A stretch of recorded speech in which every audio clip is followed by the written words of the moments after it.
म्हणजे या ठिकाणी आल्यानंतर प्रश्न पडतो की आपण इथल्या महापुरुषांच्या वेठा कशा समजून घेतल्या पाहिजे, महापुरुषांनी तुमच्या आमच्यासाठी काय केलं पाहिजे. निसत्व निस्ते ज्याने या मृगार झालेल्या जनतेच्या मनांवरती अधिराज्य गाजवलं. एक राजा जन्माला आली, काही राजांचा अंत झाला, काही राजे काळाच्या पडद्याआड गेले, परंतु छत्रपती शिवाजी महाराज असा राजा होता जो काळाच्या पडद्याआड जाऊनही माणसांचा काळजाआड मात्र त्यांना जाता आला नाही. या छत्रपती शिवाजी महाराजांच्या प्रतिमेला प्रथमतः विनम्र अभिवादन करतो. विचारपीठांवरती मंडळी उपस्थित आहे. या ठिकाणी सगळे माझे गुरुजन वर्ग आहे. सगळ्यांची नावं घेणं शक्य नाही. त्यामुळे एखाद्या घरांमध्ये सर आपण देवघर असतो आणि त्या देवघरांमध्ये नाव देव ठेवलेले असतात आणि एका अगरबत्तीमध्ये ते देव आपण ओवाळून टाकतो. अगदी त्याच पद्धतीने सन्माननीय व्यासपीठ आणि व्यासपीठासमोरील तुम्ही सर्व सन्माननीय. मला इथं आल्यानंतर तुम्हाला सगळ्यांना 3 प्रश्न करायचा आहे. पहिला प्रश्न आहे, मला सांगा तुमच्या आजाचा जन्म कधी झाला? माहित आहे? नाही माहित. मग तुमचा आजीचा जन्म माहित आहे का तुम्हाला? नाही माहित. मग मला सांगा छत्रपती शिवाजी महाराजांचा जन्म कधी झाला? हा, 1630 ला झाला हे तुम्हाला माहिती आहे. डॉक्टर बाबासाहेब आंबेडकरांचा जन्म कधी झाला? 14 एप्रिल 1891 ला झाला हे तुम्हाला माहित आहे. परंतु तुमच्या आमच्या आजीचा जन्म कधी झाला हे तुम्हाला आम्हाला काऊन माहित नाही. कारण तुमच्या आमच्या आजाने एखाद्या गावाच्या नळाची पोटी तुटली तर त्याला बसवायला कधी गेला नाही. परंतु या समाजाच्या उत्थानासाठी, समाजाच्या प्रगतीसाठी आणि या समाजाच्या भविष्यासाठी या महापुरुषाने आपल्या स्वतःच्या प्राणांची आहुती दिली. म्हणून आज त्या महापुरुषांना तुम्ही आम्ही आठवण करतो आहोत. म्हणजेच काय की या महापुरुषा बोलत असताना आज आपण मिक्स वेज करणार आहोत. किंवा सावित्रीबाई फुले बोलणार नाही, किंवा केवळ शिवाजी महाराज बोलणार नाही, तर फुले शाहू आंबेडकर शिव बोलणार आहोत. म्हणजेच काय की सर, वाचलेल्या जबडे अंगावरती धाव घेण्यासाठी धावून येत होते. रक्ताळलेल्या नदीच्या तीराखाली या महाराष्ट्राचं अस्तित्व बुडायला लागलं होतं. अगदी त्याच वेळेस वाचलेले सगळे फोडून टाकेल, रक्ताळलेल्या नदीचे तीर कोरडून टाकेल. महाराष्ट्राच्या मांगल्याचे, हिंदुस्थानच्या तकदीरतेची एक सुंदर रांगोळी रेखावी आणि त्या रांगोळीचा अखेरचा ठिपका असावा माझ्या शेवटच्या श्वासाचा. या तन्मय वृत्तीनं, या भावनेनं ज्याने राईचा कण आणि कण, शरीराचा क्षण आणि क्षण महाराष्ट्राच्या मावळ मातीसाठी खर्ची घातला. मग भकास पोटी शेपूट गारत बिनबटणांच्या बिनचटणीच्या विचारांवरती इथल्या अडलेल्या लढलेल्या हरिजन गिरिजन, दीन दलित, दुबळ्या आंब्या लंगड्या पांगळ्या आणि इथल्या तिथल्या त्यातल्या व्यवस्थेला मान्य नसलेल्या अमान्यांचं किंवा तुमच्या माझ्यासारख्या सर्व सामान्यांचं एक नवं स्वराज्य उभं राहिलं. आणि तो स्वराज्य बोलायला लागलं की नेमकं हा स्वराज्य कुणाचं, हा महाराष्ट्राचा इतिहास कुणाचा? या महाराष्ट्राचा इतिहास कुणी आयऱ्या गायऱ्याने लिहिलेला नाही, तर घोड्याच्या टापानी आणि शाहिराच्या रक्ताने लिहिला गेलेला महाराष्ट्राचा इतिहास आहे. आणि याच महाराष्ट्राच्या मातींमध्ये फुले शाहू आंबेडकर, सावित्रीबाई जिजाऊ माता होऊन गेल्या. आणि या महाराष्ट्राने तसे एक उत्तम असे युग पुरुष निर्माण केले आहे. त्या महाराष्ट्राची शोकांतिका आज काय आहे या गोष्टीचा विचार तुम्ही आम्ही करणं गरजेचं आहे. म्हणजेच काय की मार्टिन लुथर म्हणून ओळखला जाणारा महात्मा ज्योतिबा फुले छत्रपती शिवाजी महाराजांबद्दल बोलत असताना असं म्हणतो की शेतकऱ्यांचं कैवारी कुणी असेल तर ते छत्रपती शिवाजी महाराज आहे. कारण छत्रपती शिवाजी महाराजांनी आपल्या स्वराज्यांमध्ये सांगितलं होतं की शेतकऱ्यांच्या मिरचीच्या देठालाही हात लावत त्याचा हात कलम केला जाईल. परंतु वर्तमान परिस्थिती काय सर, परवा गडचांदूरच्या बसस्थानकावर थांबलो होतो. तिथे शिवनी माडाची ताई मला भेटले. ताई अत्यंत चिंताग्रस्त आणि वेगळंच नैराश्य ताईच्या चेहऱ्यांवरती मला दिसत होतं. न राहता ताईकडे गेलो आणि ताईला विचारलं, अगं ताई तुझ्या चिंतेचं कारण काय ग? गेल्या वर्षी तुझ्या बाबांनी तुझं लग्न केलं, लग्नांमध्ये अवतीला भोवतीला गावतीला नवतीला जेव घातलं. अगं भटा प्रमाणांच्या पंक्तीनं पंक्ती तुझ्या मांडवांमध्ये नोंदवल्या जाताई. तुला लग्नांमध्ये बेड दिला, कुलर दिला, फ्रीज दिला, टीव्ही दिला, सोफा दिला, सगळं दिलं ग ताई. तरी पण तू अशी चिंताग्रस्त आणि नैराश्य का बरत असते आहे ग ताई?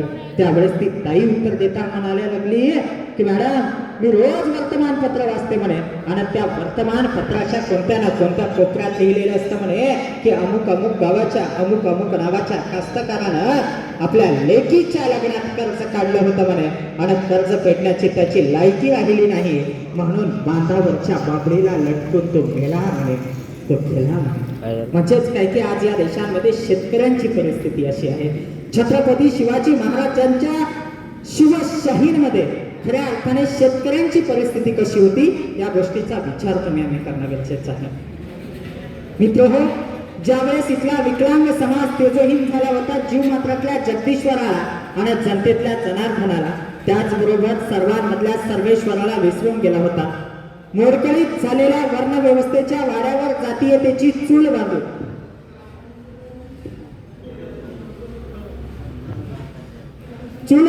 कधीच न पावणाऱ्या देवाला नैवेद्य घालण्यात घडून गेला होता. अगदी त्याच वेळेस या समाजाच्या उत्थानासाठी, या समाजाच्या प्रगतीसाठी ज्या महापुरुषांनी स्वतःच्या हाडाचं मनी रक्ताचं पाणी केलं,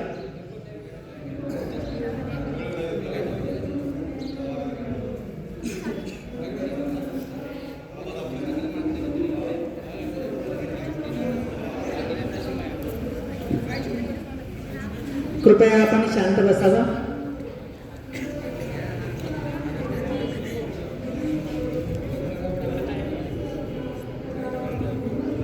कारण या महापुरुषांनी स्वतःचं हाडाचं मनी रक्ताचं पाणी करत या देशाच्या जातीयतेचा जो कालचक्र सुरू होता तो जातीचा कालचक्र मिटवण्याचं काम केलं गेलं होतं.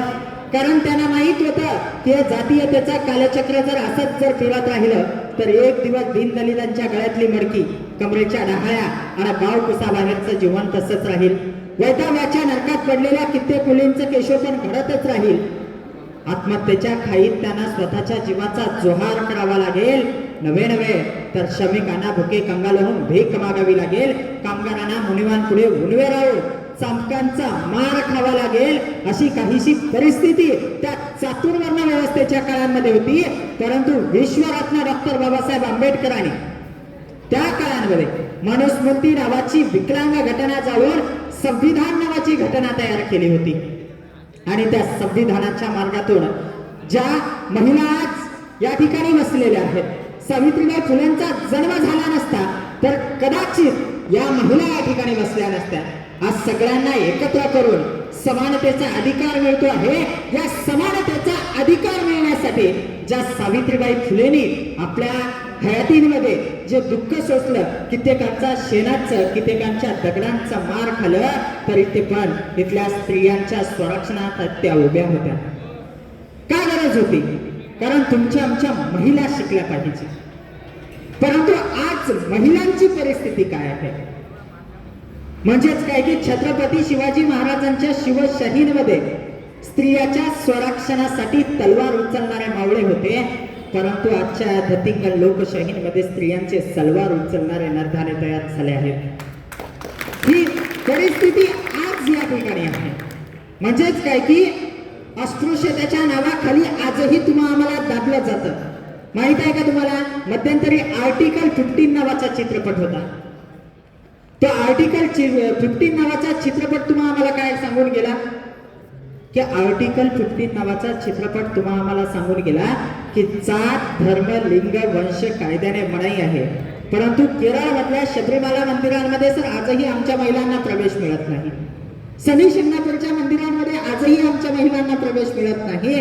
मग या चातुर्वर्ण व्यवस्था आजही आहे का? ज्या सावित्रीबाई फुले आणि महात्मा ज्योतिबा फुलेंनी इथल्या तमाम स्त्रियांच्या शिक्षणासाठी, उद्धारासाठी आपलं जीवन व्यतीत केलं, आपलं जीवन बाहेर काढण्याचा प्रयत्न केलं.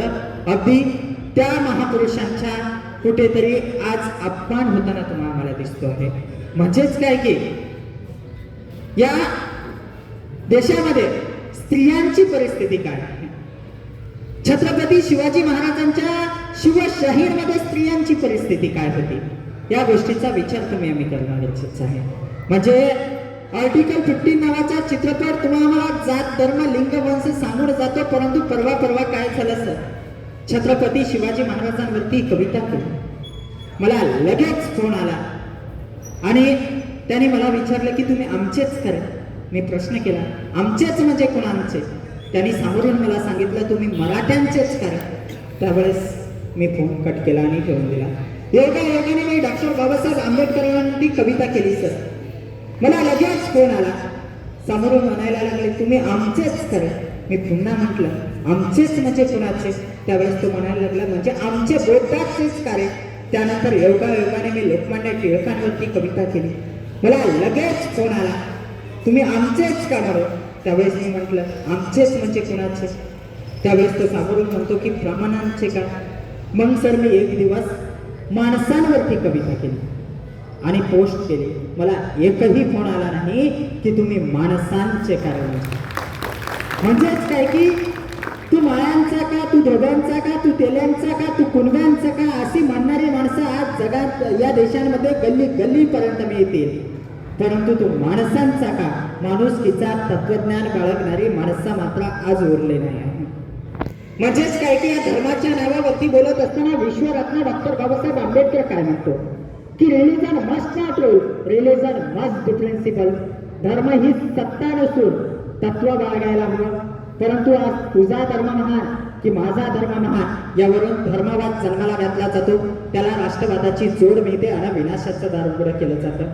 सर तुम्हीच बघा ना, ज्या काळांमध्ये राधाकृष्णाच्या बासरीतून सलोख्याची सूर ऐकू येत होती, आज तिथे 12-15 वर्षाच्या मुलामुलींच्या हातांमध्ये बंदुकी दिल्या जातात आणि ते आपल्याच लोकांना मारत सुटतात. मग रक्ताच्या थारोळ्यात पडलेला जीव धर्म सोडून कवडी बोल होतो आणि जणू काही तुमच्या आमच्या डोळ्यासमोर स्पष्ट करून निघून जातो की जेव्हा धर्म हा जीवापेक्षा मोठा होतो तेव्हा अफगाणचा देखील तालिबान होतो. म्हणजे अफगाणिस्तान आणि तालिबान यांच्यामध्ये सुद्धा धर्मवादावरून वाद पिटवला जातो. म्हणजे त्या ठिकाणी राजकारण चालवलं जातं, समाजकारण मात्र होत नाही. परंतु अरिस्टॉटल असं म्हणतो की प्रत्येक माणसांचा प्रत्यक्ष अप्रत्यक्षरित्या जेव्हापासून तो जन्म घेतो तर मृत्यूपर्यंत त्याचा राजकारणाशी संबंध येतच असतो. मग तुमचा आमचा संबंध नाही आहे आज राजकारणाशी आहे. परंतु महत्वाचं म्हणजे राजकारणाच्या माध्यमातून तुमचा आमचा संबंध हा समाजकारणांसाठी असलं पाहिजे. इथल्या जातीपातीच्या गुळक्यात नसलं पाहिजे, तर माणुसकीच्या तत्वज्ञानाचं असलं पाहिजे. मला वाटतं हे जातीपातीचं राजकारण असंच जर चालत राहिलं तर एक दिवस माझे हिंदू बांधव जय श्रीराम करत येतील आणि त्या तिरंग्यांमधला भगवा रंग अलगद काढून येतील. त्यानंतर माझे बौद्ध बांधव बुद्धम शरणम गच्छमी करत येतील, तिरंग्यांमधला अशोक चक्र अलगद काढून नेतील. त्यानंतर माझे मुस्लिम बांधव अल्लाहू अकबर करत येतील आणि त्या तिरंग्यांमधला हिरवा रंग अलगद काढून नेतील. त्यानंतर त्या ठिकाणी वाचेल काय, तो पांढरा रंग आणि पांढरा कापड कधी कामाला येतो माहिती आहे तुम्हाला?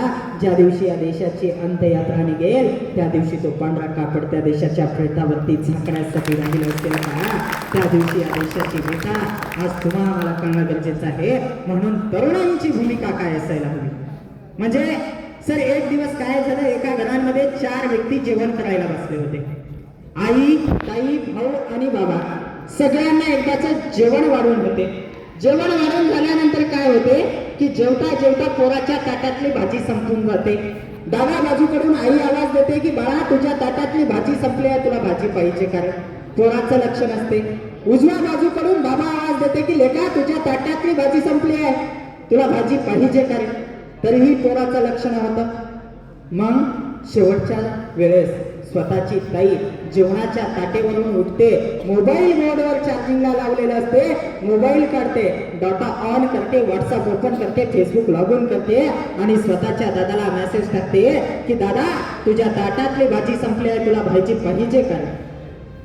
म्हणजेच काय की आज आम्ही गल्लीतल्या माणसाला सोडून दिल्लीतल्या माणसाशी आमची लिंक जुळत गेलो. अर्थात आईला दूर करून मावशीला जवळ घेण्याचा प्रयत्न याच सोशल मीडियाच्या माध्यमातून करू लागलो. मात्र या सोशल मीडियाचा वापर आम्हाला या महापुरुषांच्या कथा वाचण्यासाठी करता आला नाही, मात्र पबजी खेळण्यासाठी करता आलं, या व्हॉट्सअप चालवण्यासाठी करता आलं. परंतु त्या सोशल मीडियाचा वापर आम्ही केला पाहिजे, परंतु योग्य कामासाठी केलं पाहिजे. ही या देशाच्या संस्काराची गोष्ट आहे सर. म्हणजे आमच्या आई वडिलांनी आज आमच्यावरती तशा प्रकारचे संस्कार केले आहे. म्हणजे छत्रपती शिवाजी महाराज ज्यावेळेस पोटलांमध्ये होत्या, आऊसाहेब गर्भवती होत्या, त्यावेळेस आऊसाहेब शहाजी राजांना सांगतायत की आऊसाहेब शहाजी राजांना सांगत आहेत की राजे आम्हासनी डोहाळे लागल्याची राजे. त्यावेळेस आऊसाहेब सांगल्यानंतर शहाजी राजा आऊसाहेबांना विचारत आहेत की सांगा राजे, सांगा जिजाऊ तुम्हाला कशाचे डोहाळे लागले. त्यावेळेस काय म्हणायला असतील माझ्या जिजाऊ?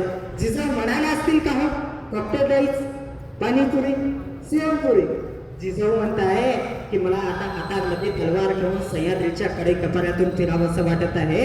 नव्हे तर या महाराष्ट्राच्या मातींमध्ये स्वराज्य निर्माण करावंसं वाटत आहे.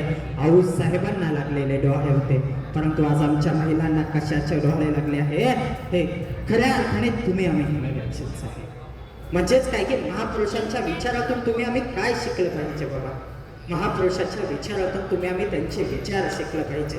आज उद्या बालिका दिन आहे 3 जानेवारी, परंतु या बालिकांवरती आज कुठेतरी अन्याय अत्याचार होताना तुम्हाला आम्हाला दिसतो.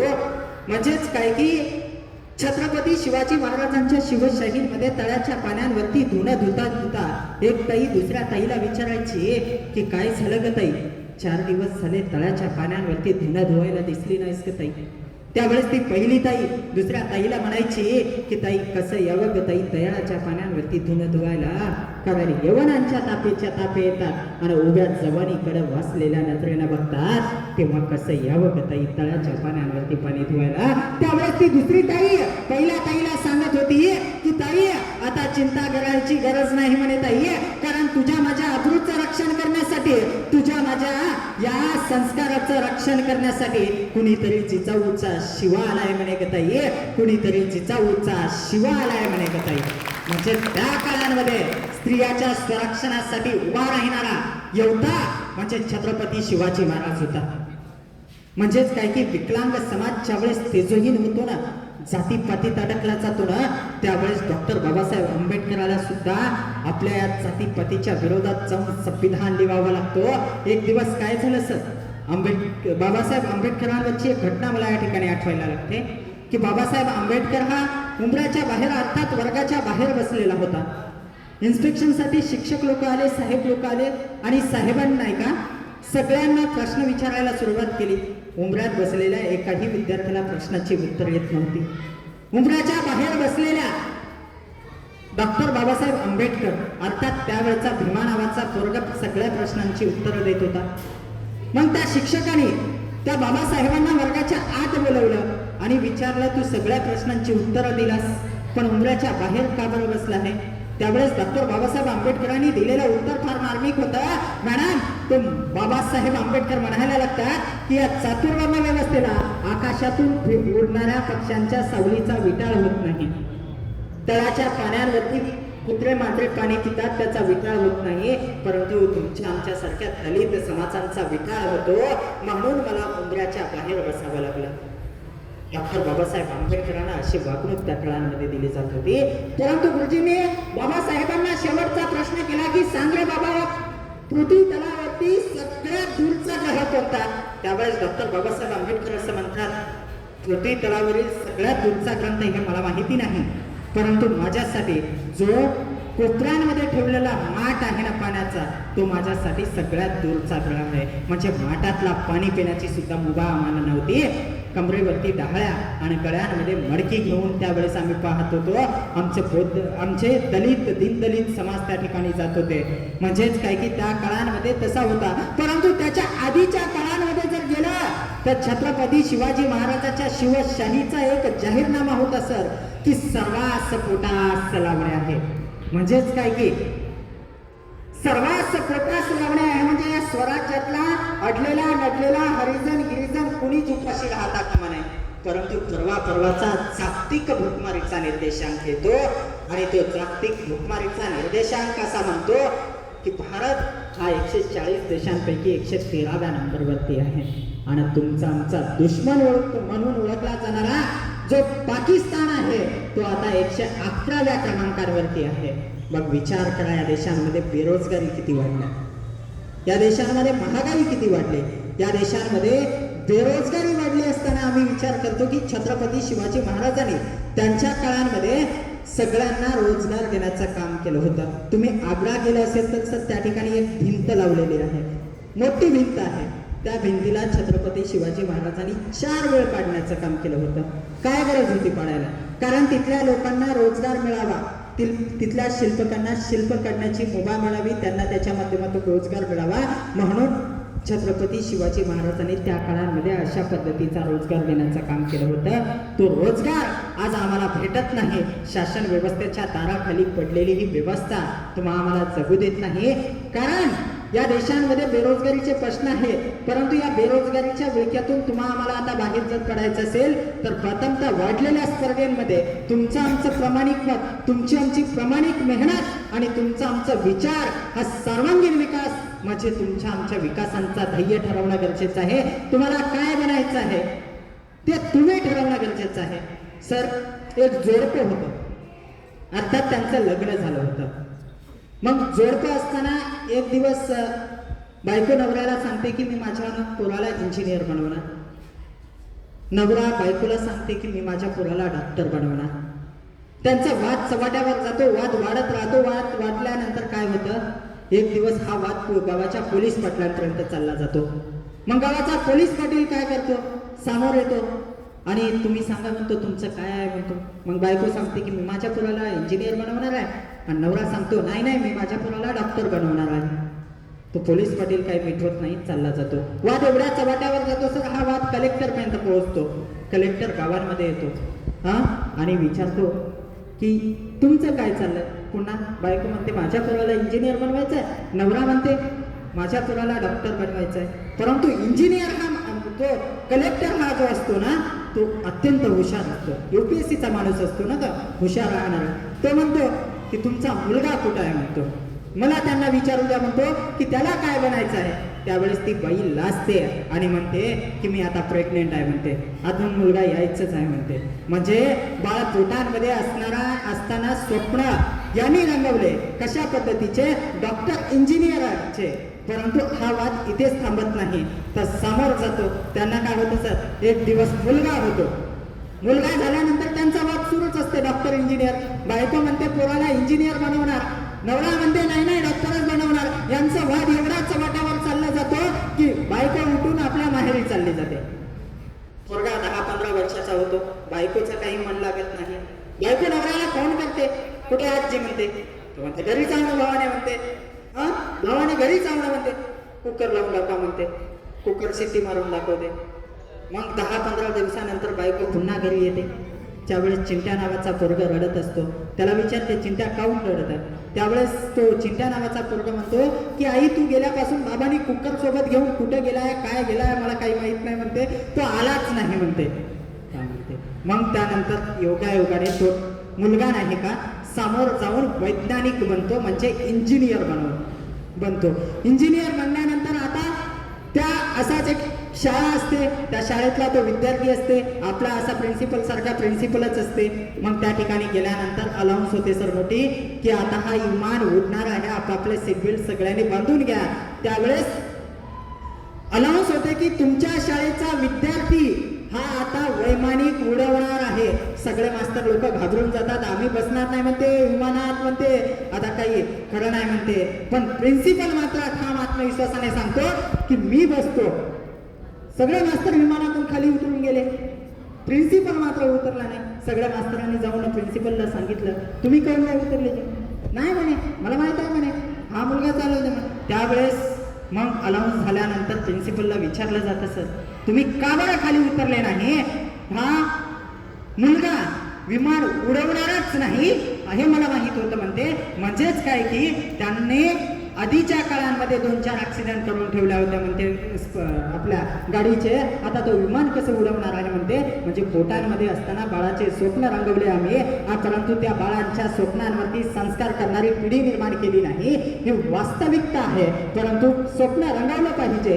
ते स्वप्न कशा पद्धतीने रंगवलं पाहिजे, ज्या पद्धतीने फुले शाहू आंबेडकर, गांधी, टिळक, सावरकर यांच्या विचारांचा जो काही भारत होता त्या भारताला समोर घेऊन जाण्यासाठी तुम्ही आम्ही स्वप्न रंगवलं पाहिजे. येत्या काळांमध्ये तुमचेही स्वप्न रंगावं हाच माफक आशावाद तुमच्यावरती ठेवतो आणि व्यासपीठाची रजा देतो. धन्यवाद.